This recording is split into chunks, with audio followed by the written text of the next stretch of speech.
Hi friends, எல்லாருக்கும் வணக்கம். எல்லாரும் எப்படி இருக்கீங்க? Welcome to Anees kitchen.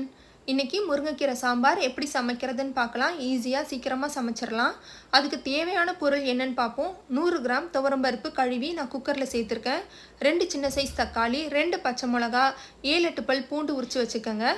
2 கைப்பிடி அளவு முருங்கைக்கீரையை கழுவி வச்சுக்கோங்க. ஒரு பெரிய நெல்லிக்காய் சைஸ் அளவு புளி ஊற போட்டு வச்சுக்கோங்க. இப்போ குக்கரில் துவரம்பருப்பு, தக்காளி, பச்சை மிளகா, 7-8 பல் பூண்டு சேர்த்துக்கோங்க. பருப்பு மூழ்கிற அளவுக்கு தண்ணி சேர்த்துக்கிட்டு தண்ணியில் 1 ஸ்பூன் எண்ணெய் சேர்த்துக்கோங்க. இப்போ குக்கர் மூடி போட்டு லோ ஃப்ளேமில் வச்சு 3 விசில் விட்டுடுங்க. விசில் போனதுக்கப்புறம் குக்கர் மூடியை ஓப்பன் பண்ணி பார்த்தீங்கன்னா பருப்பு நல்லா குழஞ்சி வெந்து வந்திருக்கும். கடையணும்னு அவசியம் கிடையாது. எப்போவுமே பருப்பு வேக வைக்கும் போது தண்ணியில் 1 ஸ்பூன் எண்ணெய் சேர்த்துக்கோங்க. அப்போ தான் தண்ணி வெளியே பொங்கி வராது. இப்போ விசில் போனதுக்கப்புறம் பருப்பில் 1/2 ஸ்பூன் மஞ்சள் தூள், 5 ஸ்பூன் சாம்பார் மிளகாய் தூள், 1 ஸ்பூன் பெருங்காயத்தூள், சாம்பாருக்கு தேவையான உப்பு, கழுவி வச்சுருக்க கீரை பருப்பில் சேர்த்துக்கோங்க.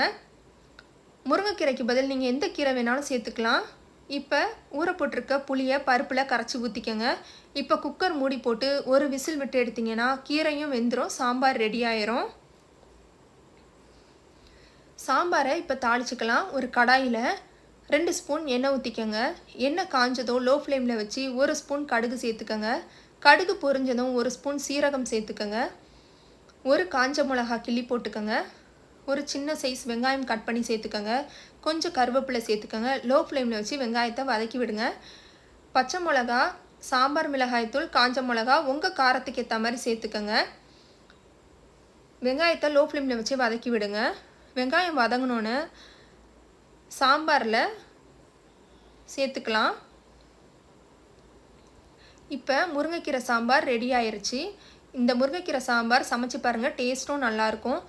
எப்போவுமே கீரை சாம்பார் சமைக்கும் போது 1 கைப்பிடி இல்லை 2 கைப்பிடி மட்டும் சேர்த்துக்கோங்க. நிறைய கீரை சேர்த்துக்காதீங்க, அப்போ தான் டேஸ்ட் நல்லாயிருக்கும். இந்த வீடியோ பிடிச்சிருந்தா லைக், ஷேர், கமெண்ட், சப்ஸ்கிரைப் பண்ணுங்கள். பெல் ஐக்கானையும் கிளிக் பண்ணுங்கள். ஆல் நோட்டிஃபிகேஷனையும் கிளிக் பண்ணுங்கள். தேங்க்யூ ஃபார் வாட்சிங்.